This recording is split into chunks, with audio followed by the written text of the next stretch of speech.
Hello दोस्तों। तो कैसे हैं आप सभी? मैं उम्मीद करता हूँ कि सभी बहुत अच्छे होंगे और अपनी तैयारी कर रहे होंगे। आप सभी का स्वागत है हमारे यूट्यूब प्लेटफॉर्म जीएस नामा पर। जिस तरीके से यूपी ट्रिपल एस सी पेट का एग्ज़ाम अब बस बहुत ही करीब है। 2 से 3 दिन का ही समय बचा है। लास्ट टाइम रिवीजन मैं उम्मीद करता हूँ कि आप अच्छे से कर रहे होंगे। यही रिवीजन है जो कि आपको अच्छे मार्क्स गेन करा सकता है यूपी ट्रिपल एस सी पेट एग्ज़ाम में, जिसके लिए आप होने वाले जो भी मेंस एग्ज़ाम है उसमें एलिजिबल हो सकें। तो आप अच्छे से रिवाइज़ करिए चीज़ों को।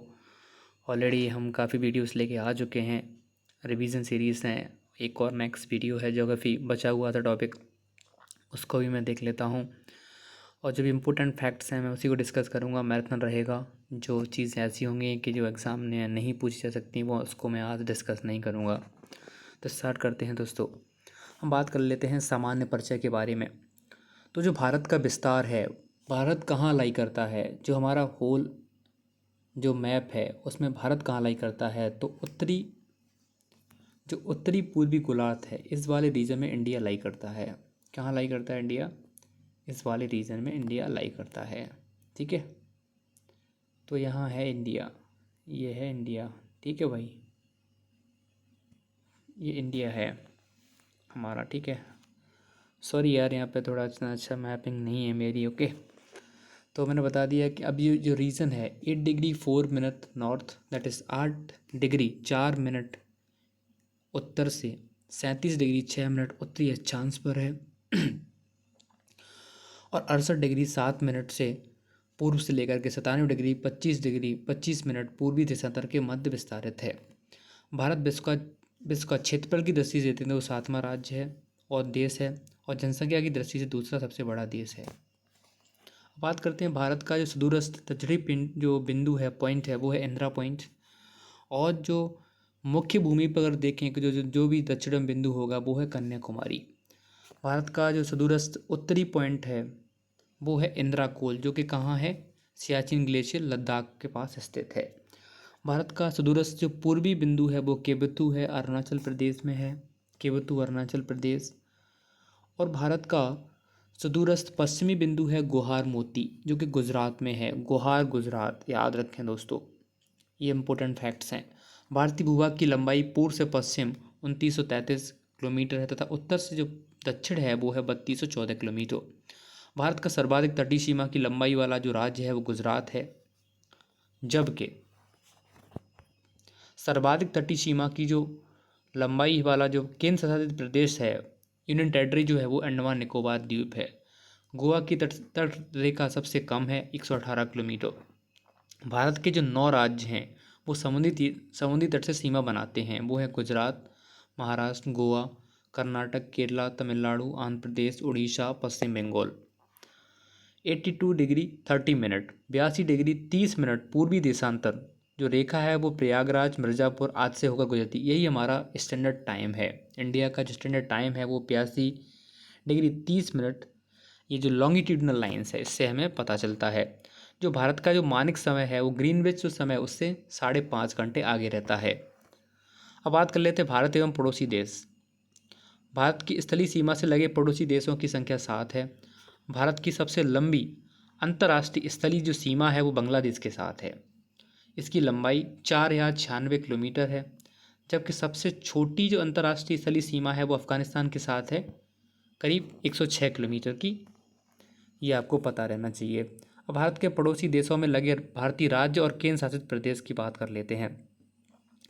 अब जो पाकिस्तान है, अगर आप इंडिया का मैप देखेंगे, आप मैप को देखते चलिए। मैप से क्या रहता है कि आपको एग्जैक्टली चीज़ें याद रहती हैं। तो जो पाकिस्तान है उसके साथ इंडिया के जो राज्य हैं जो कि बॉर्डर बनाते हैं उसके बारे में बात कर लेते हैं। एक तो पंजाब है, दूसरा गुजरात है, राजस्थान है, जम्मू कश्मीर है और लद्दाख है। अब बांग्लादेश, बांग्लादेश के साथ है मिज़ोरम, त्रिपुरा। त्रिपुरा याद रखना कि जो जो त्रिपुरा को 3 साइड से बांग्लादेश के साथ बॉर्डर बनाता है त्रिपुरा। उसके बाद है असम, उसके बाद है पश्चिम बंगाल और है मेघालय। चीन, चीन के साथ हिमाचल प्रदेश, उत्तराखंड, सिक्किम, अरुणाचल प्रदेश और लद्दाख। भूटान के साथ पश्चिम बंगाल, सिक्किम, अरुणाचल प्रदेश, असम। म्यांमार के साथ अरुणाचल प्रदेश, नागालैंड, मणिपुर, मिजोरम। ये है नॉर्थ ईस्ट वाला रीजन। नेपाल में उत्तराखंड, उत्तर प्रदेश, बिहार, सिक्किम, पश्चिम बंगाल। ये क्वेश्चन कई बार आता है कि जो नेपाल के साथ बिहार जो इंडिया है उसके कितने राज्य बॉर्डर शेयर करते हैं। तो वो याद रखना दोस्तों, वो 5 राज्य हैं। कौन है उसमें? उत्तराखंड है, उत्तर प्रदेश है, बिहार है, सिक्किम और पश्चिम बंगाल। अफगानिस्तान के साथ बस लद्दाख ही बॉर्डर बनाता है, जो कि 106 किलोमीटर की बॉर्डर लाइन है। समुद्री पार भारत का सर्वाधिक जो निकटतम जो देश है वो श्रीलंका है, जो पाक स्टेट और पाक जलडमरू द्वारा भारतीय मुख्य भूभाग से पृथक होता है। सिक्किम प्रदेश की सीमाएं 3 देशों नेपाल, भूटान, चीन से मिलती हैं।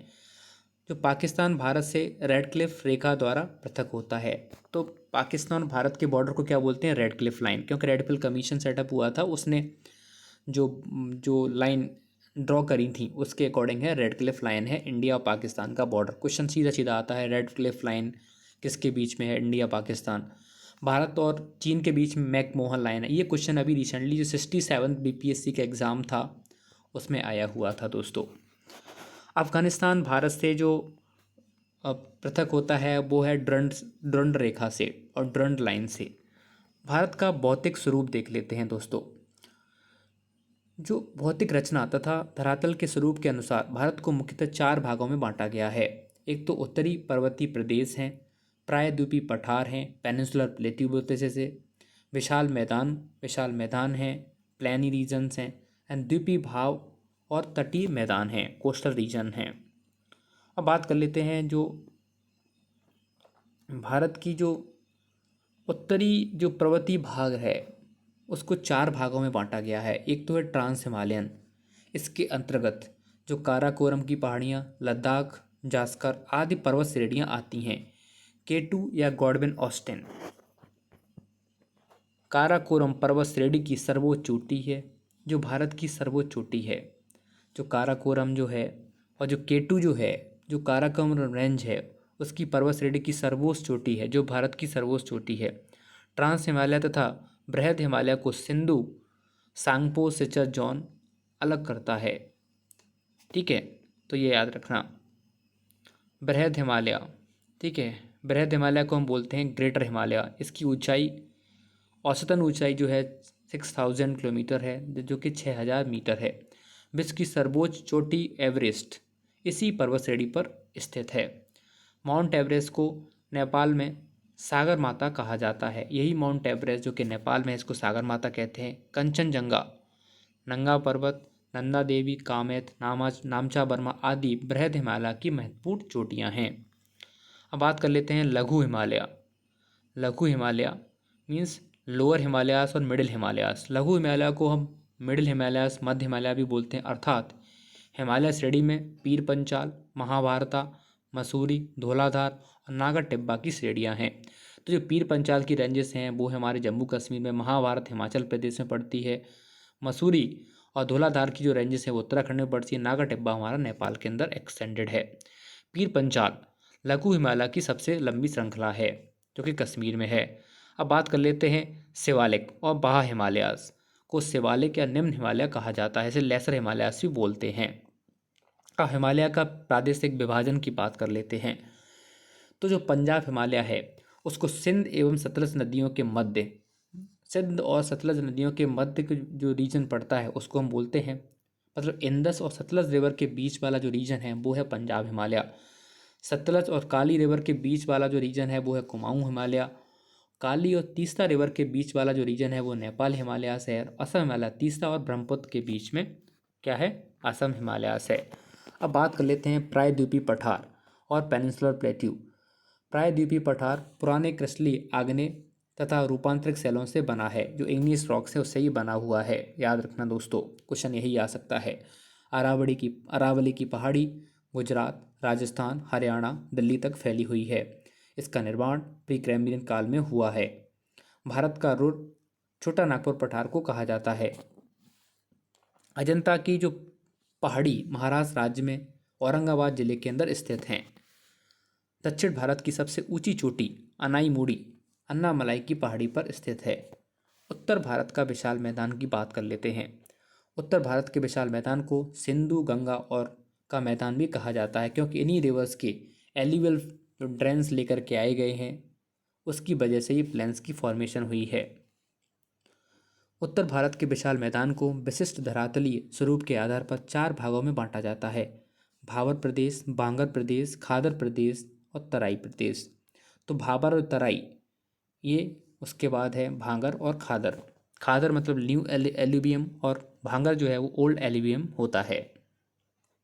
अब बात कर लेते हैं द्वीपीय भाग। अंडमान और निकोबार और लक्षद्वीप भारत में द्वीप समूह हैं, आइलैंड्स हैं। अंडमान एवं निकोबार द्वीप समूह बंगाल की खाड़ी में स्थित है। अंडमान निकोबार द्वीप समूह में कुल 572 द्वीप हैं। कितने हैं? 572 द्वीप हैं, जिसमें लगभग 550 द्वीप अंडमान द्वीप समूह में है, लगभग 22 द्वीप निकोबार द्वीप समूह में हैं। अंडमान द्वीप समूह का सबसे बड़ा जो पतन बंदरगाह है वो पोर्ट ब्लेयर है, जो कि दक्षिणी अंडमान में है, साउथ अंडमान में है। कौन, ये क्वेश्चन आता है कि पोर्ट ब्लेयर कहाँ है, तो वो है साउथ अंडमान में। इंपॉर्टेंट है, याद रखना, पोर्ट ब्लेयर साउथ अंडमान का पार्ट है। लक्षद्वीप द्वीप समूह अरब सागर में स्थित है। कहाँ है? अरब ओशियन के अंदर स्थित है। 36 द्वीपों का समूह है। 8 डिग्री चैनल मालदीव एवं मिनिकॉय को अलग करता है, और 10वां चैनल जो है वो लघु अंडमान को कार निकोबार से, मतलब लेसर अंडमान को कार निकोबार से अलग करता है। अपवाह तंत्र की बात कर लेते हैं। गंगा नदी बांग्लादेश में पद्मा नाम से बहती है। ब्रह्मपुत्र नदी को तिब्बत में सांगपो, बांग्लादेश में जमुना कहा जाता है। सबसे बड़ा जो द्वीप है मजुली द्वीप असम में ब्रह्मपुत्र नदी पर अवस्थित है। प्रायद्वीपीय नदियों की बात कर लेता हूँ, जैसे कि नर्मदा, ताप्ती पश्चिम की तरह प्रवाहित होती हैं। याद रखना, वेरी इंपॉर्टेंट है, नर्मदा ताप्ती जो है वो पश्चिम की तरह प्रवाहित होती हैं, जबकि सारी जो नदियाँ पेनिनसुलर प्लेट्यू की हैं, प्रायद्वीपीय जो नदियाँ हैं वो किस तरफ प्रवाहित होती हैं, वो पूरब की तरफ प्रवाहित होती है, लेकिन जो नर्मदा ताप्ती वो पश्चिम की तरह। तो क्वेश्चन आता है कि पश्चिम की तरफ प्रवाहित होने वाली जो नदियाँ कौन सी हैं, तो वो याद रखना नर्मदा और ताप्ती हैं। क्षिप्रा नदी के किनारे उज्जैन का जो विख्यात महाकालेश्वर मंदिर है, ये क्वेश्चन आता है कि जो उज्जैन में कौन सा मंदिर है, वो है महाकालेश्वर मंदिर, जो कि क्षिप्रा नदी के किनारे है, जहाँ प्रति 12वें वर्ष कुंभ मेला लगता है। प्रायद्वीपीय नदियों की लंबाई के अनुसार घटता क्रम है: गोदावरी, कृष्णा, नर्मदा, महानदी, कावेरी और ताप्ती। भारत की नदियों की बात कर लेते हैं। सिंधु जो नदी है तिब्बत में मानसरोवर झील के पास बोखारचू ग्लेशियर और बोखारचू के निकट एक हिमनद से निकलती है, बोखारचू ग्लेशियर के पास से निकलती है। कौन? सिंधु नदी है। इसकी जो टोटल लंबाई है 2880 किलोमीटर है। भारत में 1114 किलोमीटर बहती है। ये अरब सागर में जाकर के अपना मुहाना बनाती है। अब बात करते हैं चिनाब। चिनाब जो है लाहौल जनपद हिमाचल प्रदेश का जो बारालाचाला दर्रा के निकट से ये निकलती है, और इसका जो मुहाना है वो सतलज नदी है।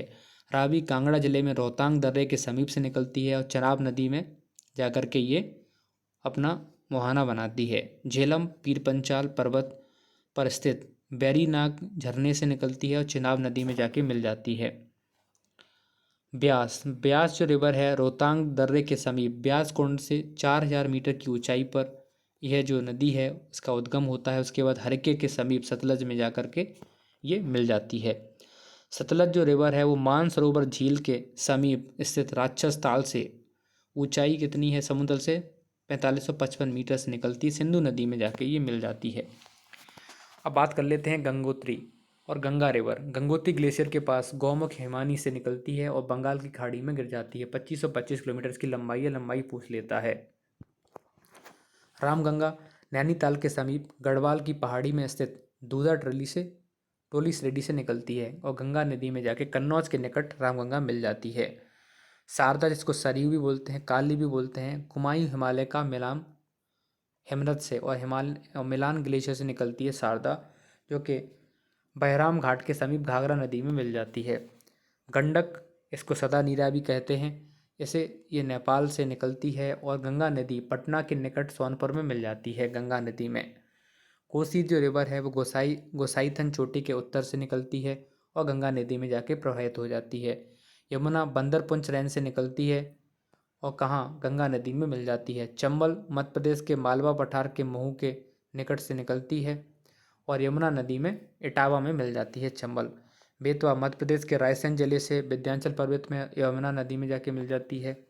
सोन जो नदी है वो अमरकंटक की पहाड़ियाँ और गंगा नदी में जाकर के मिल जाती है। अमरकंटक की पहाड़ियों से निकलती है, गंगा नदी में जाकर के पटना के पास मिल जाती है। ब्रह्मपुत्र जो रिवर है वो तिब्बत में मानसरोवर झील के निकट आंगसी जो ग्लेशियर है, हिमानी है, वहाँ से निकलती है और बंगाल की खाड़ी में गिर जाती है। नर्मदा विंध्याचल जो पर्वत श्रेणियों में स्थित अमरकंटक पठार से निकलती है और ये पश्चिम की तरफ प्रवाहित करती है और एक खम्मत की गाड़ी में गल्फ ऑफ जो खम्मत जो कि गुजरात के तट पर है वहाँ गिर जाती है। ताप्ती रिवर जो है बैतूल जिले के मुल्ताई मध्य प्रदेश से निकलती है और सूरत के निकट खम्मत की गाड़ी में गिर जाती है। माही जो रिवर है वो विंध्य पर्वतीय क्षेत्र में धार जिला मध्य प्रदेश से निकलती है और खम्मत की गाड़ी में गिर जाती है। लूनी अजमेर राजस्थान में पश्चिमी अरावली पर्वत से निकलती है और कच्छ का रण में गिरती है। महानदी जो है छत्तीसगढ़ के धमतरी जिले से में सहावा के समीप से निकलती है, बंगाल की खाड़ी में मिल जाती है। ये जो थी वो इम्पोर्टेंट रिवर्स थी, और भी रिवर्स हैं आप इसमें देख लीजिएगा। इसमें एक याद रखना कि जो साउथ इंडिया की पेनिनसुलर रीजन की सबसे जो बड़ी रिवर है उसके बारे में याद रखना, तो वो है हमारी गोदावरी रिवर, जो कि नासिक महाराष्ट्र के त्र्यंबकेश्वर से निकलती है और ये बंगाल की खाड़ी में गिरती है जाके, ये याद रखना। कावेरी के बारे में याद रखना, जो कि ब्रह्मगिरी पहाड़ी से निकलती है कर्नाटका के कुर्ग जिले में, बंगाल की खाड़ी में गिरती है। कृष्णा के बारे में याद रखना, महाबालेश्वर श्रेणी से निकलती है और ये बंगाल की खाड़ी में गिरती है। अब दक्षिण की गंगा किसे कहते हैं, तो उसे गोदावरी को कहते हैं, ये आपको याद रखना। अब बात कर ले तुंगभद्रा, जो कि कृष्णा की ट्रिब्यूटरी है, ये भी कृष्णा नदी में जाकर गिरती है, उसकी ट्रिब्यूटरी है, याद रखना। ठीक है। पेन्नार पेन्नार जो है ये नंदी श्रेणी के चेन्ना केसवा पहाड़ी से निकलती है और ये बंगाल की खाड़ी में गिरती है। पेरियार शिवगिरी चोटी के बनछेद से निकलती है और अरब सागर में गिरती है। हुगली यह गंगा की एक शाखा है जो धुलिया पश्चिम बंगाल के दक्षिण में गंगा से अलग होती है, बंगाल की खाड़ी में गिरती है। नदियों के किनारे बसे एक जो प्रमुख शहर हैं वो देख लेते हैं। जो दिल्ली है हमारा वो यमुना रिवर पर है, आगरा भी यमुना रिवर पर है, याद रखना, ये तो याद ही होगा। बरेली जो है वो रामगंगा रिवर के मुहाने पर है और उसके किनारे पर है। मथुरा जो है तुम्हारा वो भी यमुना पर है, कानपुर गंगा रिवर के किनारे पर है। जो प्रयागराज है वो गंगा यमुना का संगम पर है। वाराणसी जो है वो गंगा, कन्नौज गंगा, लखनऊ गोमती रिवर के किनारे पर है, बैंक पर है। अयोध्या जो है वो सरयू रिवर के किनारे पर है। जौनपुर जो है वो गोमती रिवर के किनारे, जौनपुर और लखनऊ को याद रखना, गोमती रिवर। जौनपुर जो है वो और लखनऊ गोमती रिवर के किनारे। बद्रीनाथ अलकनंदा, फिरोजपुर सतलज, कोलकाता हुगली,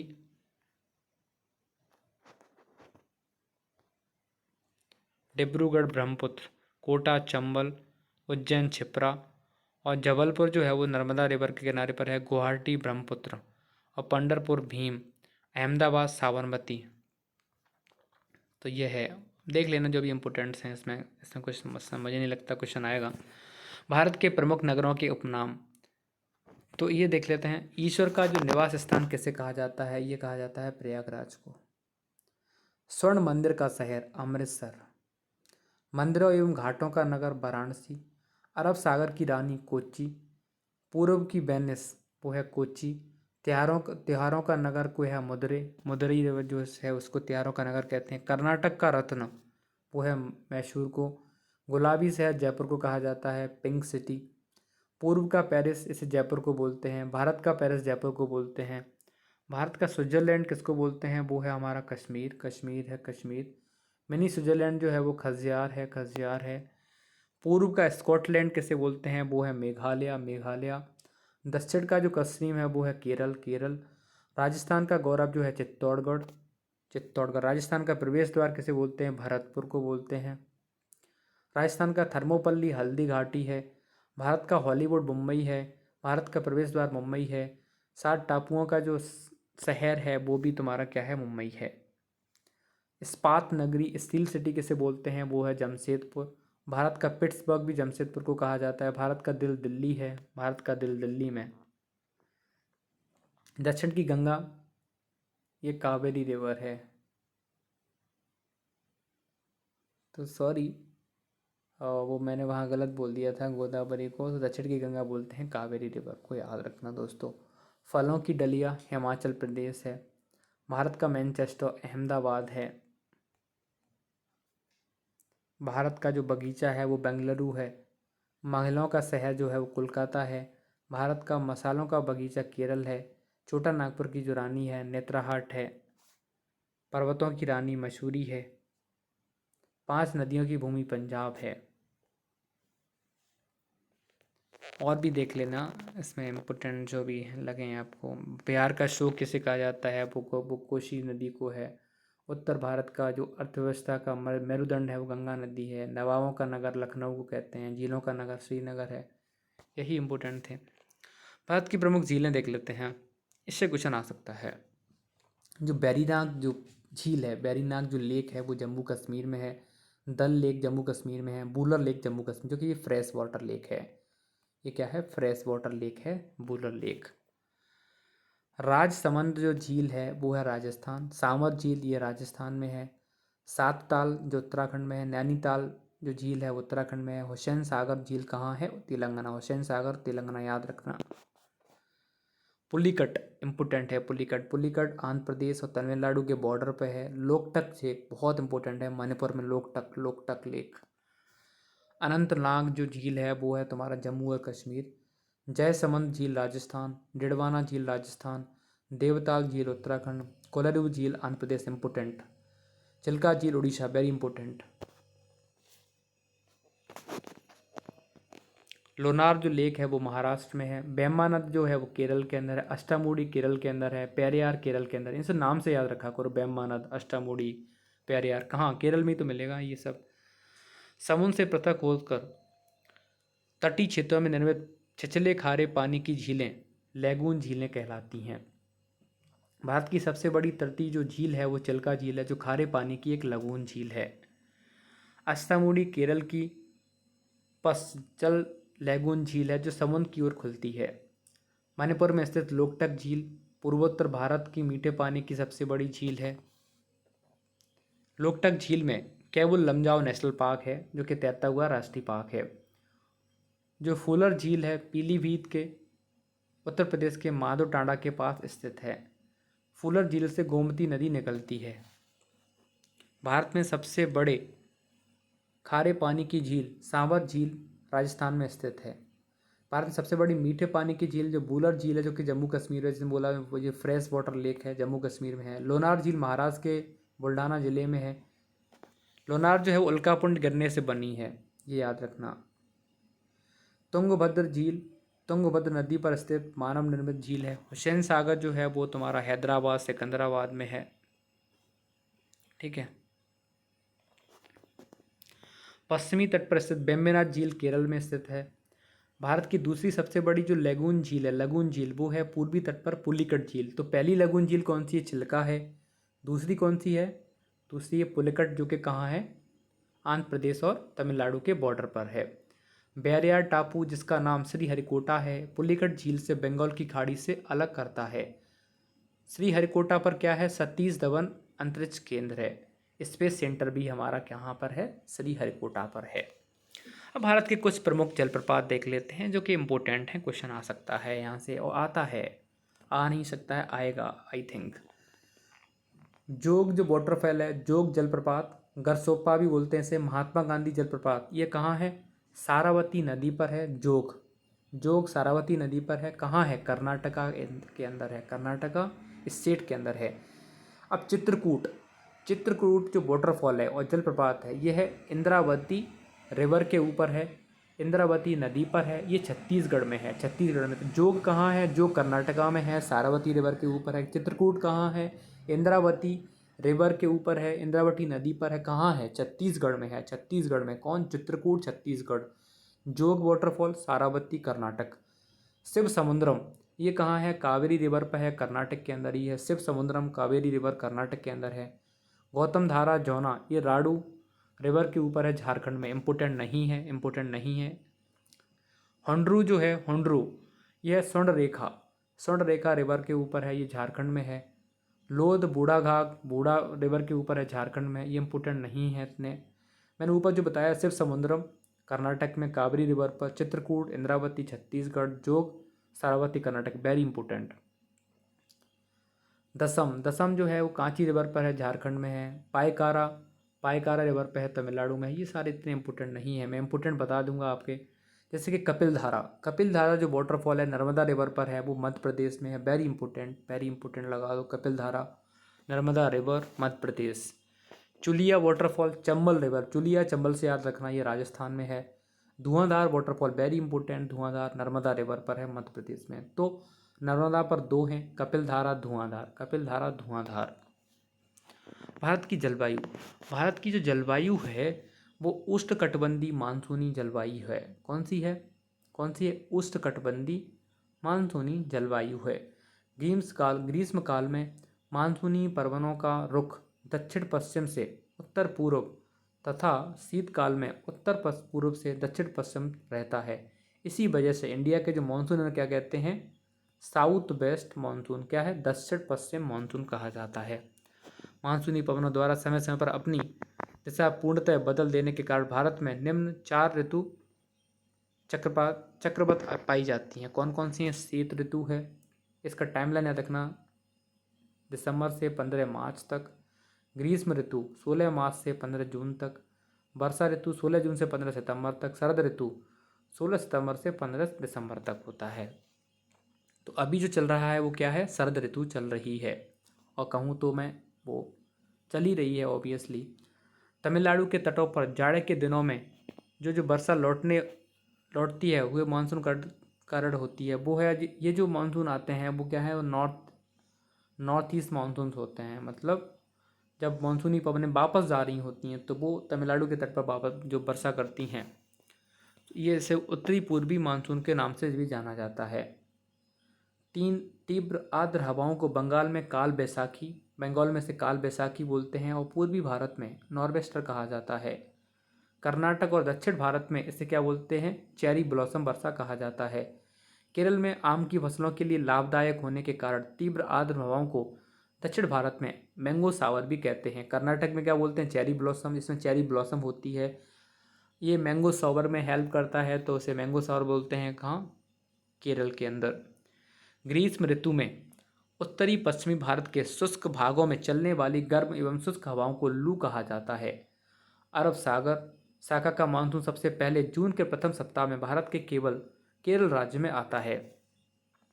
भारत में सबसे कम वार्षिक वर्षा प्राप्त करने वाला जो स्थान है वो लेह है। लेह 9.2 सेंटीमीटर की वर्षा होती है। दक्षिण पश्चिम मानसून की बंगाल की खाड़ी शाखा अरब सागर की मानसून शाखा की तुलना में सबसे अधिक शक्तिशाली होती है। कौन सी? बंगाल की खाड़ी शाखा। अब देख लेते हैं मिट्टियों के बारे में। जो मिट्टियां हैं, भारतीय कृषि अनुसंधान परिषद ने, Indian council of agriculture research ने, ICAR, भारत की मिट्टियों को 8 वर्गों में विभाजित किया है। भारत में पाई जाने वाली प्रमुख मिट्टियों का जो विवरण है इस प्रकार है। जलोढ़ मिट्टी, सबसे ज़्यादा तादाद में जो भारत के अंदर मिट्टी पाई जाती है वो जलोढ़ है। ये नदियों द्वारा लाई गई मिट्टी को जलोढ़ मिट्टी कहते हैं। तो जो नदियों द्वारा जो मिट्टी लाई जाती है उसके डिपोजिशन की वजह से जो सॉइल फॉर्मेशन होती है उसे बोलते हैं जलोढ़ मिट्टी। जलोढ़ मिट्टी को 2 प्रकार में बांटा जाता है, भांगर और खादर। भांगर को बोलते हैं पुरानी जलोढ़ और खादर को बोलते हैं नवीन जलोढ़। ये याद रखना। इसमें कंकड़ और कैल्शियम कार्बोनेट होते हैं, इतना याद रखना। काली मिट्टी वेरी इंपॉर्टेंट, इसको रेगर मिट्टी भी कहते हैं, रेगर सॉइल भी बोलते हैं। कपासी मिट्टी बोलते हैं, ट्रॉपिकल ब्लैक अर्थ भी कहा जाता है। ये राइस कल्टीवेशन के लिए वेरी इंपॉर्टेंट होती है, ये याद रखना। और कपास की खेती में भी इसका बहुत ज़्यादा योगदान है। सॉरी, मैंने राइस बोल दिया, इट वॉज कॉटन कल्टीवेशन के लिए वेरी इंपॉर्टेंट होती है। कपास की खेती के लिए अत्यधिक उपयुक्त होती है। काली मिट्टी में तीव्र जल धारण की क्षमता पाई जाती है। यहाँ पे क्या है कि ये जो सॉइल है उसके पास वाटर को लंबे समय तक एब्जॉर्ब करके रखने की कैपेबिलिटी होती है। अब बात करते हैं लाल मिट्टी। लाल मिट्टी का जो निर्माण है जलवायविक परिवर्तनों के परिणाम स्वरूप कायांतरित सेलों के विघटन एवं वियोजन से होता है। लोहे के ऑक्साइड, फेरिक ऑक्साइड को की उपस्थिति के कारण इसका रंग लाल होता है। लाल मिट्टी प्राय उर्वरता विहीन बंजर भूमि के रूप में भी पाई जाती है। अब लेटराइट सॉइल की बात कर लेते हैं। लेटराइट सॉइल जो है वो मिट्टी में लोह ऑक्साइड, आयरन ऑक्साइड और एल्यूमिनियम ऑक्साइड की प्रचुरता होती है। लेटराइट मिट्टी कोकोआ, काजू, चाय, इलायची की खेती के लिए सर्वाधिक उपयुक्त होती है। अब कृषि की प्रमुख विधियों के बारे में देख लेते हैं। हाइड्रोपोनिक्स मतलब, अब इस टर्म से समझो, हाइड्रो मतलब वाटर की बात हो रही है। जल में पौधों का उगना, मतलब वाटर में अगर पौधे उगाए जा रहे हैं तो उसे बोलते हैं हाइड्रोपोनिक्स। याद रखना, वेरी इंपॉर्टेंट है, यहाँ से क्वेश्चन आ सकता है आपके लिए, वेरी इंपॉर्टेंट। पोमोकल्चर, जो फलों का कल्टीवेशन होता है, फ्रूट्स कल्टीवेशन, फलों के उत्पादन को पोमोकल्चर बोलते हैं।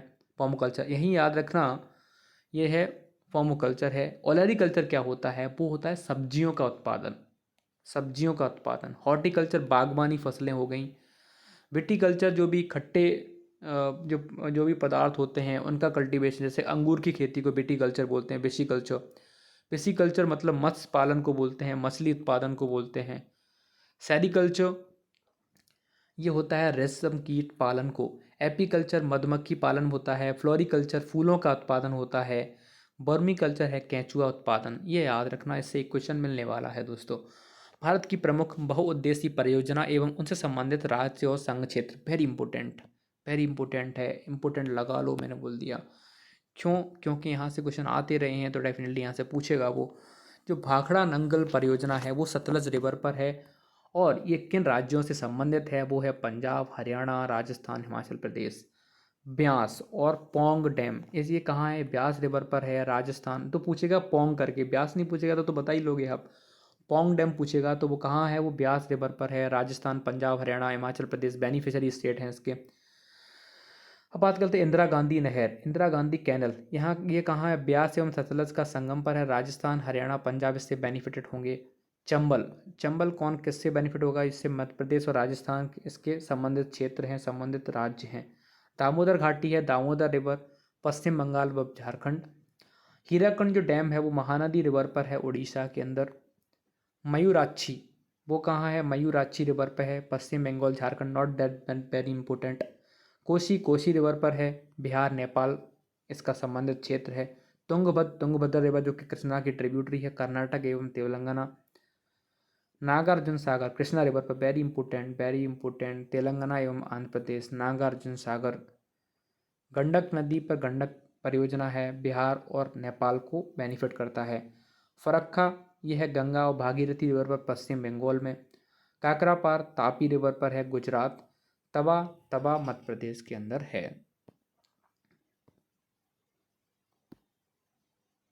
ठीक है दोस्तों, ये था। अब देखते हैं उकाई, उकाई जो परियोजना है वो है तुम्हारा तापी रिवर पर है, गुजरात में, very important. Ukai dam, Tapi river, Gujarat. Malaprabha, Malaprabha Karnataka, not very important.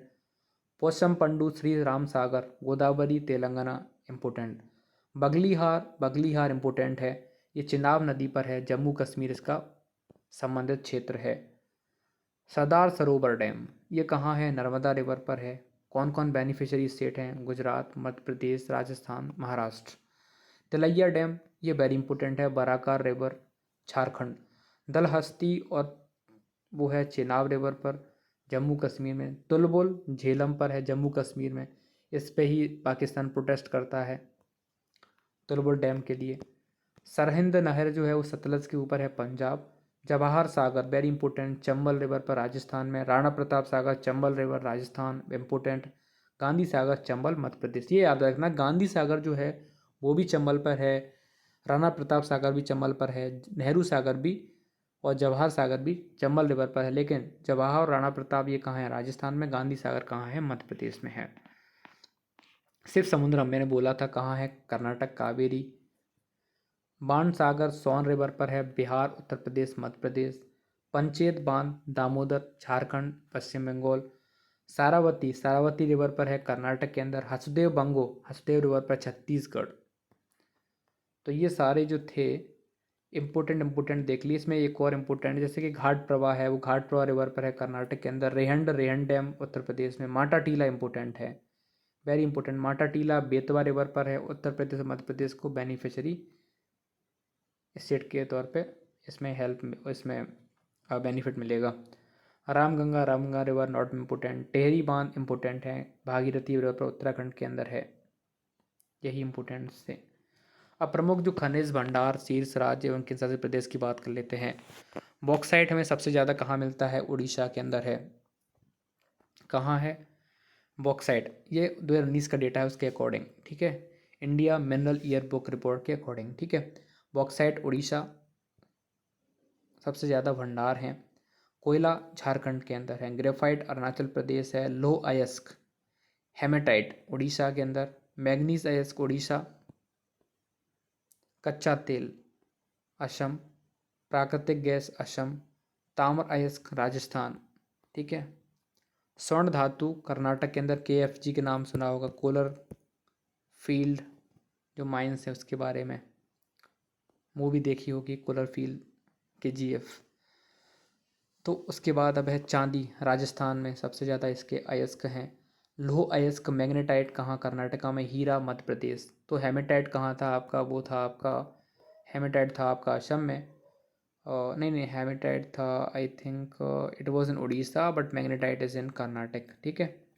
हीरा मध्य प्रदेश में सबसे ज़्यादा है। आंध्र प्रदेश, गुजरात ये द्वितीय स्थान पर हैं। ये प्रथम ये था, ये जो था ना, ये उड़ीसा और इसके बाद जो थे ना ये आंध्र प्रदेश द्वितीय स्थान पर है और गुजरात तृतीय स्थान पर है, ठीक है। भारत का प्रमुख खनिज उत्पादक शीर्ष राज्य। अब उत्पादन के क्षेत्र से अगर देखें तो उसमें अभी बॉक्साइट में उड़ीसा ही टॉप है। कोयला में रिजर्व झारखंड के पास है, लेकिन कोयला में जो प्रोडक्शन की बात करें तो वो छत्तीसगढ़ टॉप पे है। ताम्र अयस्क में राजस्थान के पास सबसे ज़्यादा है, लेकिन मध्य प्रदेश सबसे ज़्यादा प्रोडक्शन करता है। हीरा में अगर बात करें, डायमंड की बात करें तो मध्य प्रदेश में सबसे ज़्यादा रिजर्व भी हैं, प्रोडक्शन भी ज़्यादा करता है। स्वर्ण स्वर्ण की बात करें तो कर्नाटक के पास सबसे ज़्यादा है और ये झारखंड जो है सेकंड नंबर पर है स्वर्ण में, ठीक है। ग्रेफाइट के प्रोडक्शन में उड़ीसा टॉप पे है, झारखंड दूसरे नंबर पे है। लोह अयस्क उड़ीसा टॉप पे है, छत्तीसगढ़ दूसरे नंबर पे है। मैग्नीज जो अयस्क है वो तुम्हारा मध्य प्रदेश में सबसे ज़्यादा है, महाराष्ट्र दूसरे नंबर पर है। मतलब प्रोडक्शन की बात हो रही है, प्रोडक्शन ज़्यादा होता है। कच्चा तेल राजस्थान में प्रोडक्शन ज़्यादा है, लेकिन असम में अवेलेबिलिटी ज़्यादा है, रिजर्व ज़्यादा है। गुजरात दूसरे नंबर पर है। प्राकृतिक गैस असम में ज़्यादा प्रोडक्शन भी है और उसके रिजर्व भी असम में है, उसमें भी टॉप पे असम ही है। चांदी राजस्थान में सबसे ज़्यादा मिलता है। अब बात कर लेते हैं राष्ट्रीय राजमार्ग का नियंत्रण, जो केंद्रीय लोक निर्माण जो विभाग है एवं राष्ट्रीय राजमार्ग प्राधिकरण द्वारा किया जाता है। वर्तमान में भारत में कुल 599 राष्ट्रीय राजमार्ग हैं। इसमें इम्पोर्टेंट राजमार्ग देख लेते हैं। राष्ट्रीय राजमार्ग की सर्वाधिक लंबाई वाले जो 5 भारतीय राज्य हैं वो हैं महाराष्ट्र, उत्तर प्रदेश, राजस्थान, मध्य प्रदेश, गुजरात। उत्तर प्रदेश सबसे ज़्यादा जो राष्ट्रीय राजमार्ग हो गए हैं वो कितने? 13 हैं। स्वर्णिम चतुर्भुज योजना के अंतर्गत भारत के 4 महानगरों दिल्ली, मुंबई, चेन्नई और कोलकाता को 5846 किलोमीटर लंबे राजमार्ग द्वारा आपस में जोड़ा गया। इसे क्वाड्रिलेटरल हाईवे भी बोलते हैं। बेसिक सड़क सांख्यिकी के अनुसार ये इम्पोर्टेंस नहीं है इतना, ठीक है। तो ये देख लो कि सबसे ज़्यादा लंबाई कहाँ है, तो वो महाराष्ट्र में।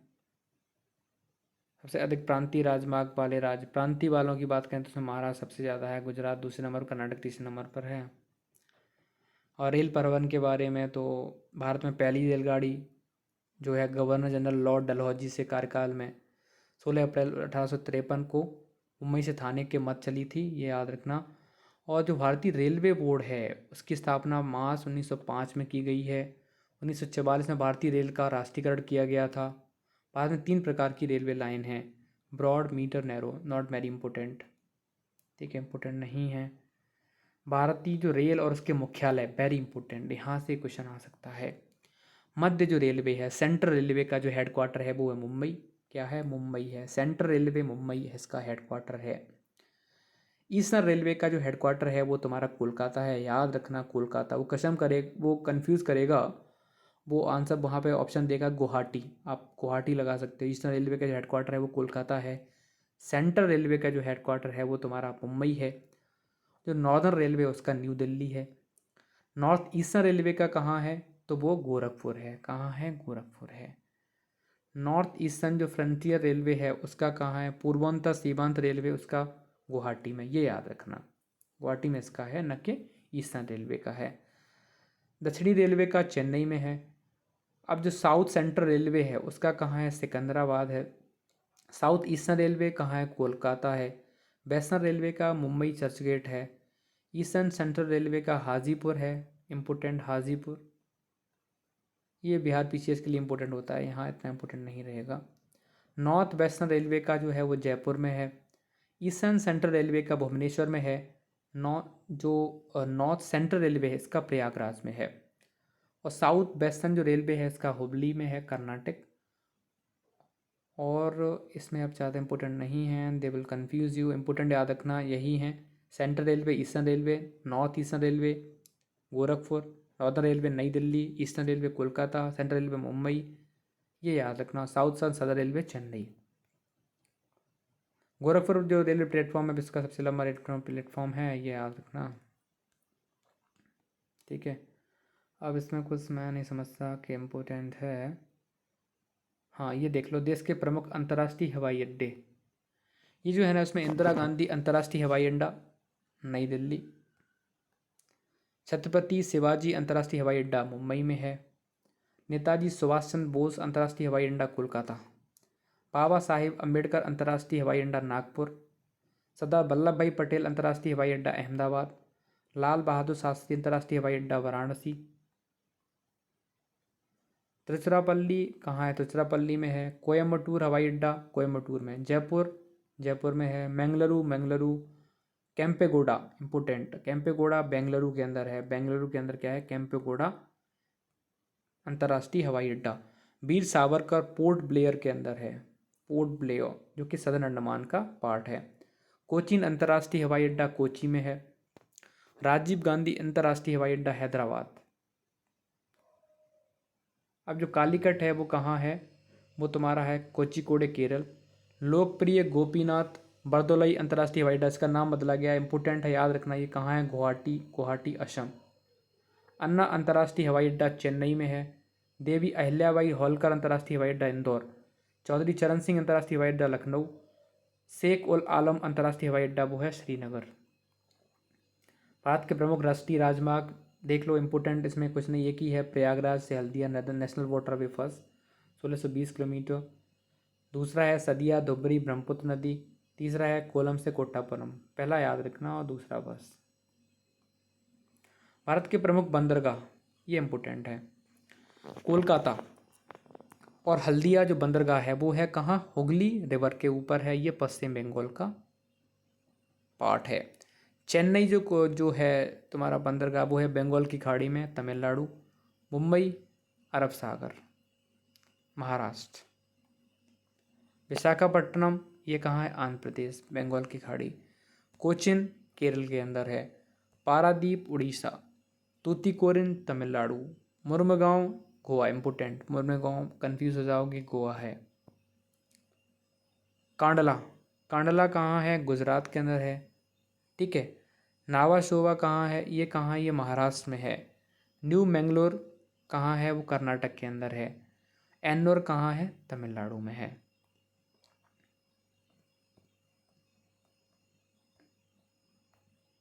अब बात कर लेते हैं कि जो भारत के उद्योग हैं और उसके बारे में हम बात कर लेते हैं। Iron steel industry. आधुनिक भारत में प्रथम बार लोहे का जो सफल उत्पादन था वो 1870 ईस्वी में बंगाल आयरन वर्क्स कंपनी की कुल्टी, पश्चिम बंगाल नामक स्थान पर हुआ था। 1907 में तत्कालीन बिहार और राज्य के साक्ची में Tata iron and steel company की स्थापना हुई है। इंपोर्टेंट, टिस्को वॉज सेटअप इन 1907, 1907 में करी गई है टाटा टिस्को की स्थापना। अब बात कर लेते हैं लोहा इस्पात उद्योग की प्रमुख जो इकाइयाँ हैं वो कहाँ कहाँ हैं। बंगाल आयरन वर्क्स कंपनी कहाँ है? Kulti, West Bengal. Tata iron steel company कहाँ है? साक्ची, झारखंड में है। Indian iron and steel company कहाँ है? Burnpur, West Bengal. Visvesvaraya iron and steel company कहाँ है? भद्रावती, कर्नाटक के अंदर है। राउरकेला इस्पात कारखाना कहाँ है? राउरकेला उड़ीसा के अंदर, राउरकेला उड़ीसा, इंपोर्टेंट। भिलाई इस्पात कारखाना भिलाई, छत्तीसगढ़ में है। दुर्गापुर इस्पात कारखाना दुर्गापुर, वेस्ट बंगाल, ठीक है। बोकारो इस्पात कारखाना बोकारो, झारखंड के अंदर है। सलेम इस्पात कारखाना कहाँ है? सलेम, तमिलनाडु में है। विशाखापट्टनम इस्पात कारखाना विशाखापट्टनम, आंध्र प्रदेश। जिंदल विजयनगर इस्पात कारखाना कहाँ है? हॉसपेटे कर्नाटक। ये था। एल्यूमिनियम इंडस्ट्री कहाँ सेटअप करेगी भारत में? पहला कारखाना 1937 में पश्चिम बंगाल राज्य के जे नगर में स्थापित किया गया था। 1965 में भारत एल्यूमिनियम कंपनी की स्थापना करी गई है। ठीक है, बाल्को जिसे बोलते हैं। अब देख लो, बाल्को सहायक देश सोवियत संघ ने स्थापित करवाई थी। कोरबा छत्तीसगढ़ में इसका प्रमुख केंद्र है। कोयना महाराष्ट्र में भी है। नालको दामनजोड़ी उड़ीसा। हिंडाल्को रेणुकूट उत्तर प्रदेश में है। इंडाल्को जेके नगर पश्चिम बंगाल। मुरी और अलवाय। ठीक है। मालको चेन्नई मेट्टूरम सलेम में है। वेदांता सारसुगड़ा में है। ठीक है, ये था। ठीक है। कॉटन टेक्सटाइल याद रखना कि भारत में जो सूती वस्त्र की पहली जो मिल बनी थी वो 1818 ईस्वी में लगाई गई थी। कोलकाता के समीप फोर्ट क्लस्टर में स्थापित की गई थी, जो कि असफल रही है। ठीक है, ये था। अब देख लेते हैं भारत के प्रमुख वन्य जीव अभ्यारण्य। तो वन्य जीव अभ्यारण्य तथा राष्ट्रीय उद्यान, वाइल्ड लाइफ सेंचुरी और नेशनल पार्क की जो स्थापना है भारत सरकार द्वारा वर्ष 1972 में वाइल्ड लाइफ प्रोटेक्शन एक्ट के तहत करी गई। जिम कॉर्बेट जो नेशनल पार्क है अपना पहला राष्ट्रीय उद्यान है, वेरी इंपॉर्टेंट, जो कि कहाँ है? उत्तराखंड के अंदर है। ठीक है, यह है जिम कॉर्बेट नेशनल पार्क। इसका पुराना नाम था हेली नेशनल पार्क। भारत में सर्वप्रथम जिम कॉर्बेट राष्ट्रीय उद्यान में बाघ परियोजना प्रोजेक्ट टाइगर की शुरुआत करी गई थी 1973 में। इसी के अंदर, कहाँ? जिम कॉर्बेट के अंदर। भारत की जनजातियों की बात करें तो भारतीय संविधान के अनुच्छेद 342 के तहत इन्हें सूचीबद्ध किया गया है। जनजाति समुदाय को अधूषित करने का अधिकार राष्ट्रपति को प्राप्त है। सर्वाधिक जो अनुसूचित जो जनजाति है, शेड्यूल ट्राइब, कहाँ है? मध्य प्रदेश में पाई जाती है। भील भारत की सबसे बड़ी जनजाति है। भारत एवं अंटार्कटिका के बारे में बात करें तो दक्षिणी ध्रुव पर पहुंचने वाले प्रथम भारतीय थे डॉक्टर गिरिराज सिरोही। अंटार्कटिका में भारत का पहला शोध केंद्र था दक्षिण गंगोत्री। पूछा जाता है दक्षिण गंगोत्री कहाँ है, तो वो है हमारा अंटार्कटिक। भारत ने अंटार्कटिक पर दूसरा केंद्र जो भेजा था वो था मैत्री की स्थापना 1988 से 89 में किया गया था। भारत का तीसरा अनुसंधान जो केंद्र है भारती लोसरमन।